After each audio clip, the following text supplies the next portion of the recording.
Amém, meus irmãos. Só Jesus salva.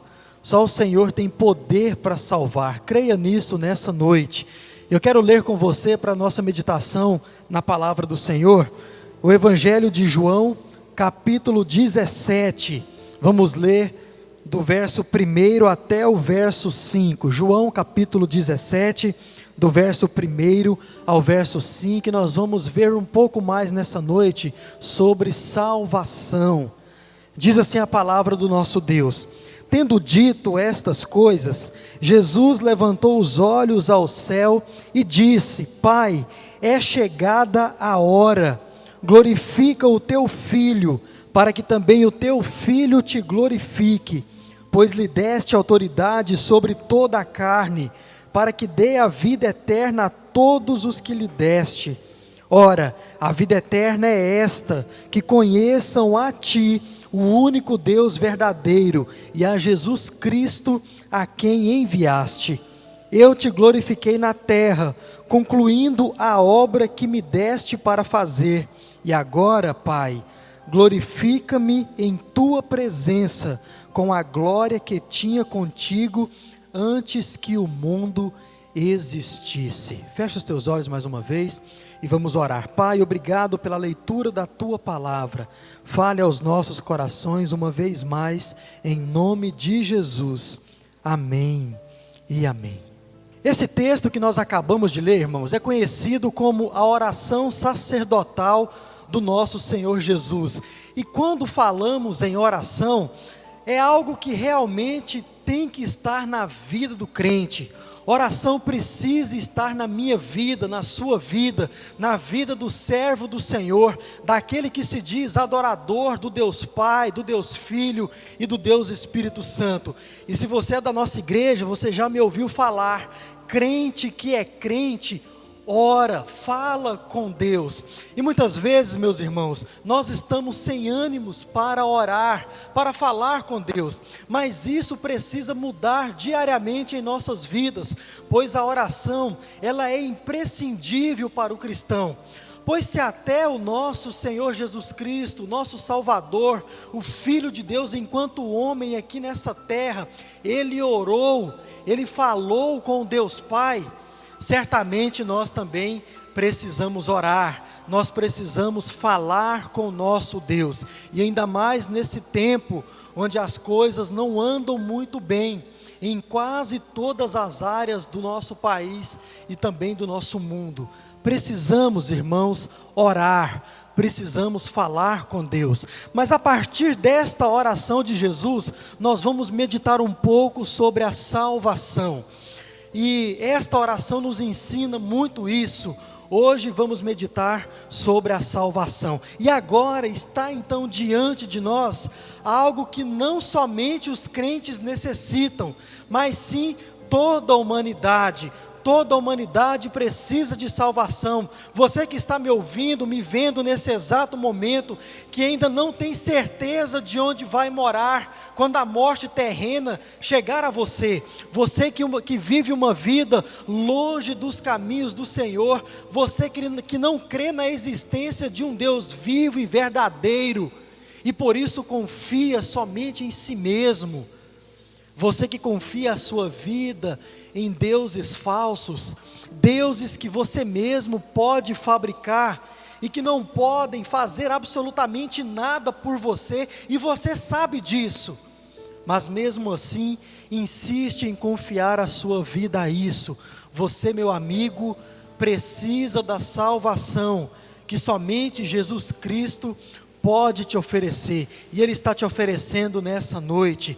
Irmãos, por causa do pecado que entrou no mundo, através de uma desobediência de Adão e Eva, e pecado pela qual a humanidade foi e está corrompida até hoje, e durante toda a sua existência aqui nessa terra, e por isso é que a Bíblia diz que todos somos pecadores diante de Deus. A Bíblia diz, meus irmãos, que não existe um justo sequer na terra. E se você ainda não recebeu a Cristo na sua vida, você está separado de Deus e do seu amor. E nesse exato momento, não está participando de nada daquilo que está preparado para você no céu.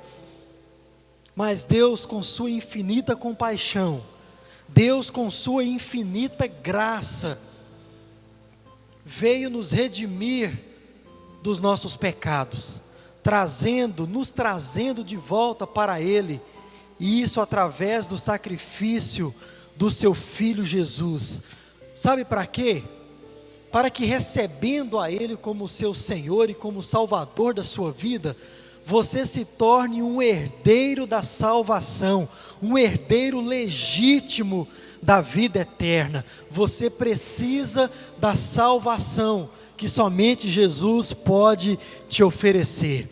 Todos os seres humanos precisam dessa obra em suas vidas, da obra da salvação, e graças a Deus, uns já a têm, mas infelizmente, talvez esse possa ser o seu caso. Muitos se recusam a aceitá-la em suas vidas, e o desejo do meu coração nessa noite, é para que você reconheça a sua condição de pecador. O desejo do meu coração é para que você reconheça a sua condição de separado de Deus, de perdido, como que vagando pelo caminho, que você reconheça a sua condição de cego.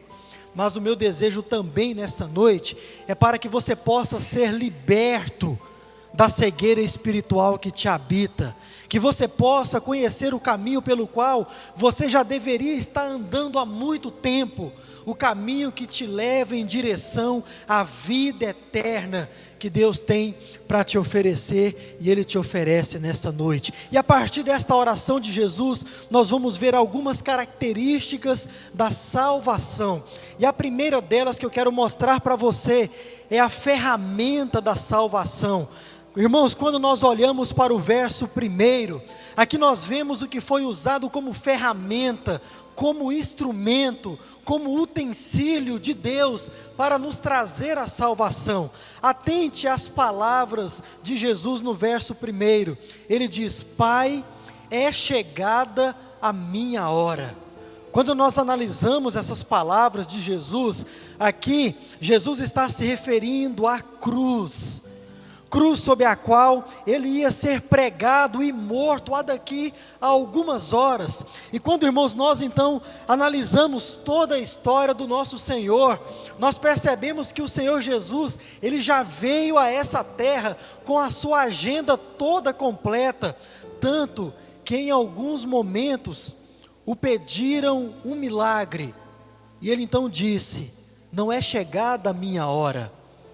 Em outro momento quiseram prender Jesus, e essas pessoas não puderam o prender, porque ainda não era a hora certa. Mas aqui, enquanto ora, ele diz para Deus que a hora dele chegou, a hora de se entregar por você, a hora de ser humilhado veementemente por causa de você, a hora de começar a sofrer a dor dos chicotes, a dor das pontas de ferro entrando em seu corpo, a hora de ser cuspido, de ser preso e pregado na cruz, a hora de morrer pelos seus pecados, para te trazer a salvação, para te livrar da condenação do inferno.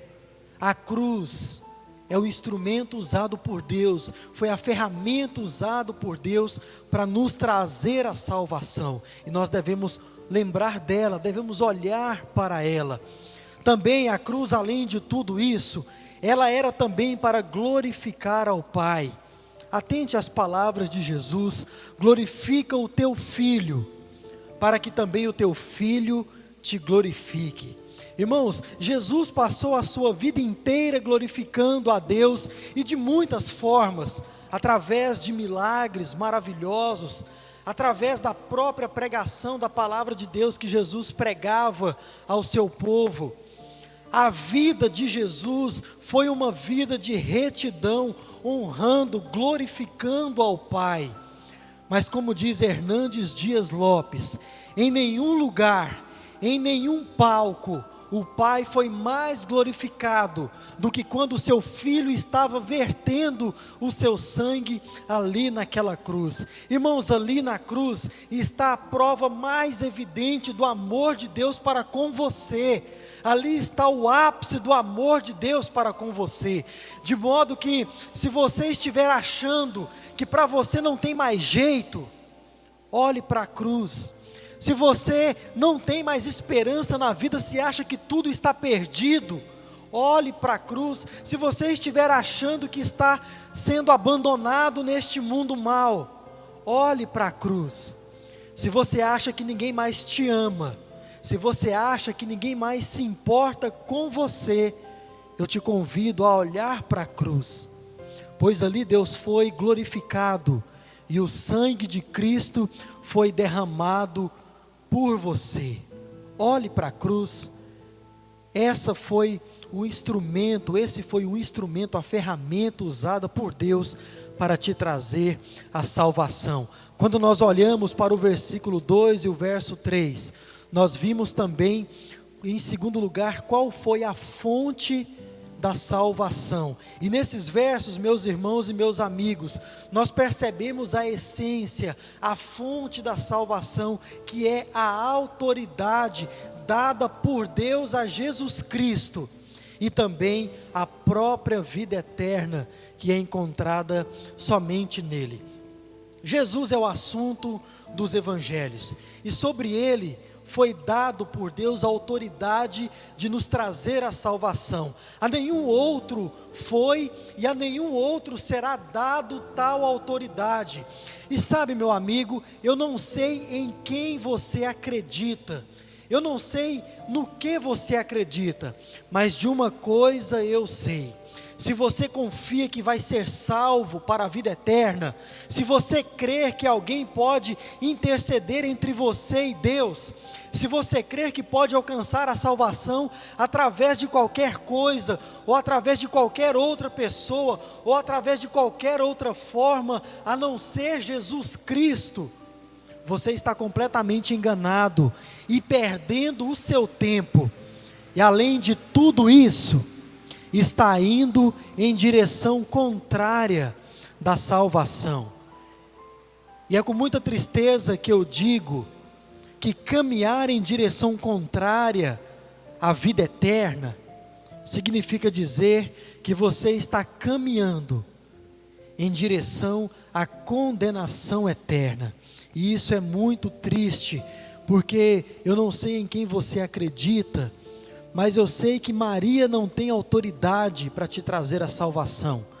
O Papa não tem autoridade, os apóstolos da Bíblia Sagrada não têm autoridade, pastores, líderes religiosos não têm autoridade, a igreja, o templo não tem autoridade, fazer boas novas não tem também autoridade para te trazer a salvação. É como o doutor Lucas, ele diz em Atos capítulo 4, nos versos 11 e 12, e ele diz a respeito de Jesus, e ele fala o seguinte: este Jesus é a pedra que vocês construtores rejeitaram, mas ele veio a ser a pedra angular, e não há salvação em nenhum outro, porque debaixo do céu não existe nenhum outro nome dado entre os homens, pelo qual importa que sejamos salvos. Somente Jesus Cristo, o Rei dos Reis, o Senhor dos Senhores, tem a autoridade dada por Deus para te conduzir à salvação e fazer com que você habite na presença de Deus eternamente. Essa é a essência da salvação, a autoridade dada por Deus somente a Jesus. E a outra essência da salvação, a outra fonte da salvação, é a própria vida eterna. E nós talvez nos perguntemos, o que vem a ser vida eterna? Essa é a outra fonte da salvação. E muitos acham que vida eterna se consiste somente em viver eternamente. Vida eterna se consiste em somente viver para sempre, não mais morrer. Isso sim já seria muito maravilhoso, talvez já seria suficiente, mas vida eterna, com certeza vai muito além disso. Vida eterna é estar em um lugar onde não vamos mais sentir dor, onde não vamos mais sentir sede, onde não vamos mais sentir fome. Ali não haverá mais sofrimento, não haverá mais ódio, não haverá rancor. Ali viveremos cantando, como acabamos de fazer. Ali viveremos louvando a Deus, servindo ao seu Filho Jesus e principalmente, irmãos, vamos conhecer a Deus e a Jesus dia após dia. Vamos conhecer ao Senhor, pois a vida eterna se consiste em conhecer ao Senhor Deus e a Jesus Cristo. E muitos de nós achamos que conhecemos a Deus o suficiente, e talvez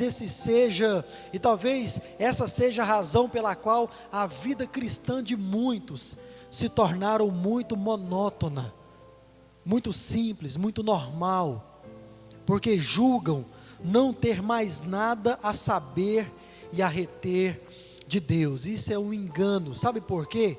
Sabe o que você vai estar fazendo depois de estar 1000 anos no céu? Você vai estar conhecendo a Deus. Você acha que você conhece a Deus o suficiente? Sabe o que você vai estar fazendo depois de 2000 anos no céu, depois de 5000 anos no céu? Você vai estar conhecendo a Deus e ao seu Filho. Lá na vida eterna, nós vamos estar diante de Deus e de seu Filho, provando da sua própria essência, provando da sua plenitude, e conhecendo, e conhecendo, e conhecendo mais e mais o nosso Deus. Essa é a essência da salvação, conhecer a Deus e ao seu Filho. E por fim, esta oração de Jesus também nos mostra qual a finalidade da salvação. Quando nós olhamos o verso 4 especialmente, nós percebemos uma palavra muito interessante que tem muito a nos ensinar. Jesus, ele aqui nos mostra que Deus alcançou o seu objetivo, que é de redimir a mim e a você. Isso se você entregar a sua vida a Ele nessa noite. E Ele mostra isso de 3 maneiras, através dessa palavra que nós vamos estar refletindo nela. Na minha versão, está aí, e concluindo a obra que tu me destes. Talvez na sua versão está consumando, terminando, finalizando. Mas essa palavra, ela tem muito a nos mostrar. E quando nós a traduzimos, a palavra tetelestai, para as nossas línguas originais, significa terminando, concluindo, consumando, assim como está aí na sua tradução. E esta palavra, tetelestai, ou tetelestel, ela era usada especialmente em 3 ambientes, em 3 circunstâncias no passado. E a primeira é quando um filho terminava uma tarefa dada pelo seu pai. Por exemplo, quando eu era criança, meu pai me pedia para eu ir ao supermercado, comprar alguma coisa, ou ao açougue comprar carne. E ele então dizia: meu filho, vai até o supermercado e traga para mim 1 quilo de carne. E eu perguntava: pai, e o troco? E ele falava: o troco você traz para mim. É assim que acontece, né, irmãos? Talvez acontecia com você. E o meu pai então me dava essa incumbência, essa tarefa. E essa era a minha tarefa: ir ao mercado, voltar com 1 quilo de carne e com um troco. E quando eu entregava tudo isso para o meu pai, ele então dizia: tetelestai, terminou a tarefa.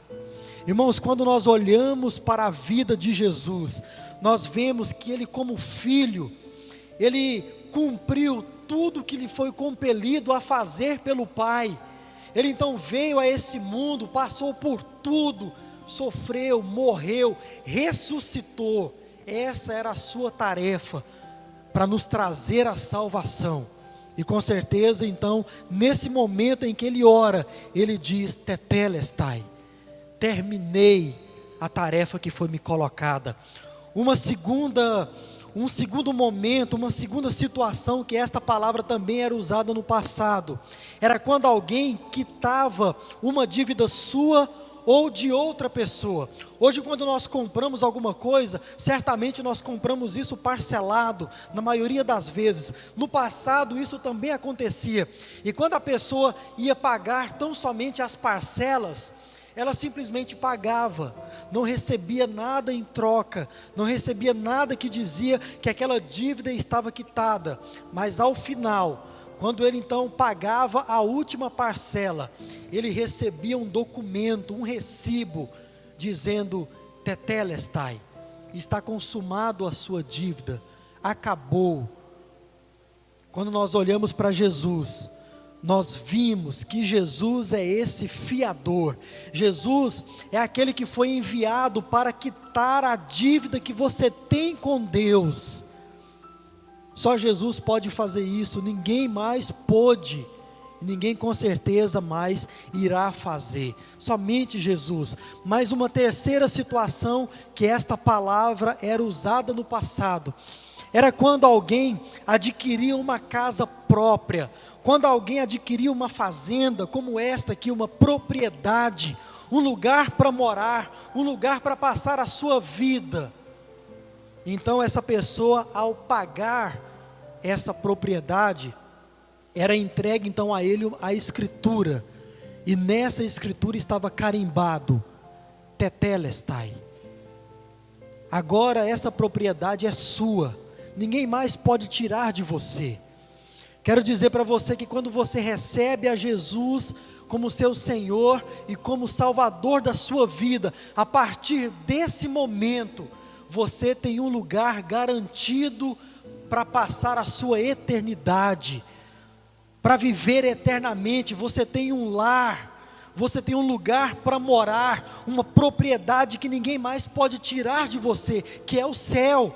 Quando você recebe o Senhor Jesus no seu coração, você então agora tem um lugar de habitação, e esse lugar ninguém mais pode tirar de você. Eu tenho a certeza que eu já tenho a escritura de onde eu vou passar a minha eternidade. E você tem essa certeza? Deus já fez o que precisava ser feito. Ele entregou o seu Filho para morrer no meu e no seu lugar. E o seu Filho Jesus morreu no meu e no seu lugar. Agora, a única coisa que está faltando é que você entregue a sua vida a Jesus, é que você se proste aos pés dele, para que a obra da salvação esteja também completa na sua vida. Pois na minha, dos meus irmãos, essa obra já está completa. Não perca mais tempo, tenha hoje a certeza do lugar onde você vai passar a sua eternidade, porque o Senhor já veio, o Senhor já fez tudo aquilo que precisava. Eu te convido a olhar para a cruz nesse momento, porque lá está revelado tudo que o Senhor fez pela sua vida, tudo que Ele passou pela sua vida. E hoje, quando você olha para esta cruz, você vê que ela está vazia, e está vazia por um motivo, porque hoje o nosso Jesus Cristo está vivo, Ele ressuscitou, Ele saiu do seu túmulo, Ele não mais está em um túmulo preso, morto, não, Ele está vivo, e é essa salvação que te garante, que te dá a escritura, que te dá o carimbo do lugar da tua habitação, que é o céu. Entregue a sua vida para Jesus, e eu te convido nesta hora a fazer uma oração comigo. Se você assim deseja entregar a sua vida ao Senhor, se você reconhece que é pecador, que está longe dos caminhos do Senhor, feche os teus olhos e fale com o Senhor. Pai, eu reconheço a minha condição de cego espiritual, reconheço a minha condição de pecador, de distante do Senhor, e ó Deus, eu te peço que com a tua graça e com a tua misericórdia, que o Senhor me receba nos teus braços. Eu entrego a minha vida para o Senhor, eu recebo o Senhor como Deus, como Salvador da minha vida, e a partir desse momento eu creio que eu tenho um lugar para morar, que eu tenho um lugar para passar a minha vida eterna, que quando, ó Deus, o Senhor me recolher deste mundo, eu vou habitar junto com o Senhor e junto com o seu Filho Jesus, e vou te servir, e vou continuar te adorando, e vou continuar conhecendo o Senhor dia após dia. Eu oro crendo que estou salvo no nome de Jesus. Amém e amém.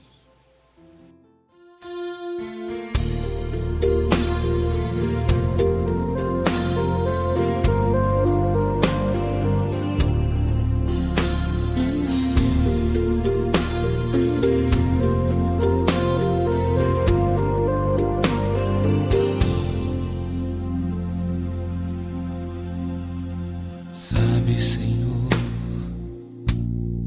tenho andado meio sem rumo, perdi a visão, perdi o temor, não fui sábio. Sabe, Senhor, eu pensei que te conhecia, mas enganei a mim mesmo, manchei a pureza e fui pra bem longe de ti. Mas estou de volta pra ti. Ao tempo da inocência eu quero voltar, ao tempo da pureza eu quero voltar, da simplicidade com o Pai, humildade com Deus, ser curado do que o mundo me fez, ouvir a tua voz como sempre ouvi, amar tua palavra com todo o meu ser. Ó Deus, tô com saudades de ti, saudades